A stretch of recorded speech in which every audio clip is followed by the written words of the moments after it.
Hey guys, thanks for stopping by Gregsbeerreviews today. Yeah, the old clock says it's 5 o'clock. Beer 30. Let's go see what's in the fridge today.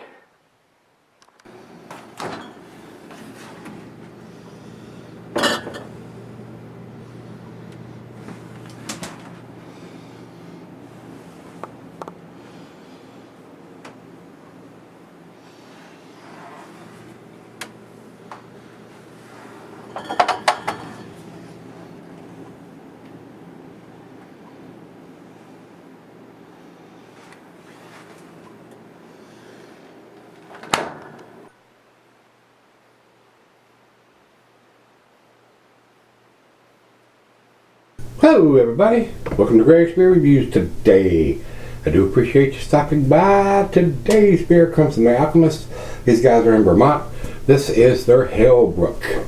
This was sent to me by Brother Greg, and he writes, Hellbrook from Alchemist said he bought this on June 26th at the brewery while in Vermont. He says it looks more like a brown ale to him than a red ale. And the Alchemist, of course, everybody knows, doesn't date their stuff. I think they're above that. He says, I bet that's going to cost them a grade point. Well, they refuse to date their stuff, and they're big enough to do it, guys. And they do distribute their beers, as far as I know. So that would be the reason I would not purchase them, even though they make some really tasty beers. I want to know how old it is. Bottom line. So instead of beating that dead horse, we're going to continue on. This is a 7%er, guys. Over to Untapped. We don't have the IBUs, and they say American Double Red Ales packed with enough hops to balance the full malty body. So I do like a red ale. I like a brown ale. So maybe it's a combination between the both of them. So with that being said, a big plain Jane silver can with a wraparound stick on the label. And a lot of times they'll say drink it out of the can because they don't want you to see all the floaties that they produce. A couple of their beers comes to mind. But this one I didn't notice it saying that drink from the can. So I don't know, but it does have a real colorful label with a bunch of red hops on it. So and they do tell us it's a 7%er on the label. But like I said, they don't date their stuff, so that would probably be the biggest reason I would not purchase it, even though they make some tasty beers. Into the glass we go. Very brownish red coming out of the can. It does look more like a brown ale coming out while I'm pouring it than a red ale.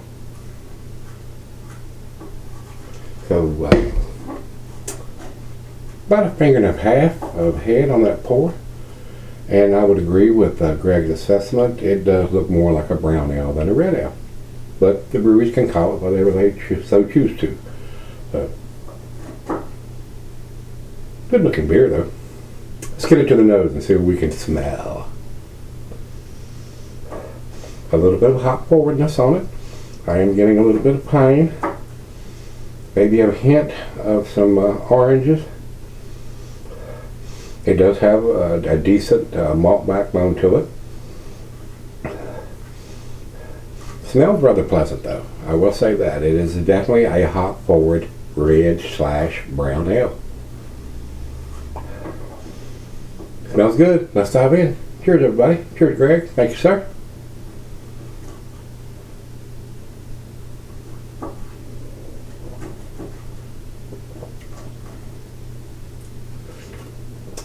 Very pleasant. Definitely a hop forward beer. And like he said, he picked it up on the 26th of June, and today is the 14th of July. So 2 weeks, between 2 and 3 weeks old. So it's going to taste pretty much like it did the day after they canned it, I would think.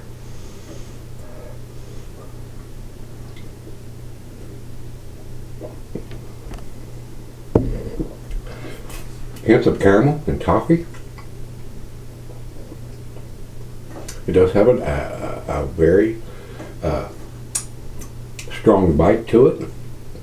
So they've used quite a bit of bittering hops. It's not quite as smooth as I would prefer it to be for a 7%er.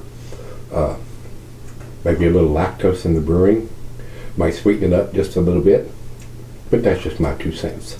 So let's get the back end pour out of this big 16-ounce can, and we're going to go sip on this bad boy and see what we end up with.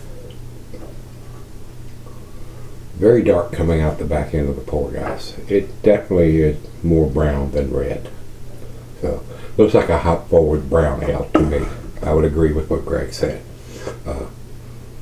More of a brown ale, a hoppy brown ale than a hoppy red ale. But they can call it what they want. So let's sip on it and we'll come back and give it a grade.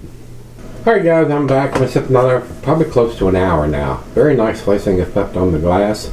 A nice hop forward brown ale. That's what I'm calling it. It's not a red ale. It's more brown than red. So it is tasty. But these guys at Alchemist refuse to date their stuff. So if it was available here, like I said earlier, I probably wouldn't pick it up because I'll look at the bottom of the can and then it has nothing written on it. So if I'm getting it at the brewery, I wouldn't have a problem buying it there because I know it's fairly fresh, hopefully.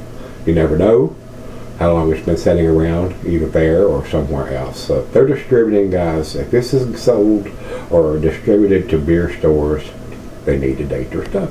That's just the way I feel. Just my 2 cents. Final chug.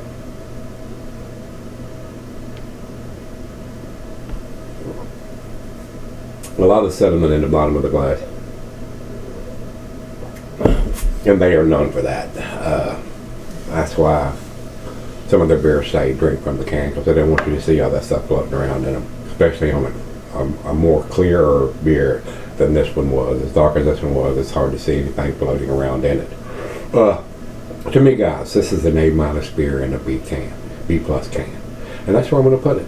Since these guys are as big as they are and refuse to date their stuff, they get to B+ for me. 88. That's where I'm going to put it. Over to Beer Advocate, these guys are fairly impressed. 4.1, that is in their A- range, and I would give it that if it had a date on it. Over to Untapped, they have it at 3.85, which is in their B+ range. So probably a lot of people there agree with me too. Date your shit. That's what you gotta have. What's gotta happen. Plenty of other breweries dating their stuff that are brewery only releases that don't distribute it anywhere. So this is how I feel. So that and 50 cents will get you a cup of coffee at 7-Eleven. That and $5 will get you coffee at Starbucks. So with that being said, if you've had this one from the Alchemist, this is their Hellbrook. They're calling it a red ale, amber, American amber red on Untapped. It's more of a brown ale, guys. It's not red. It's brown. So that being said, if you've had it, let me know what you think. Till we meet again, let's go see what's in the fridge.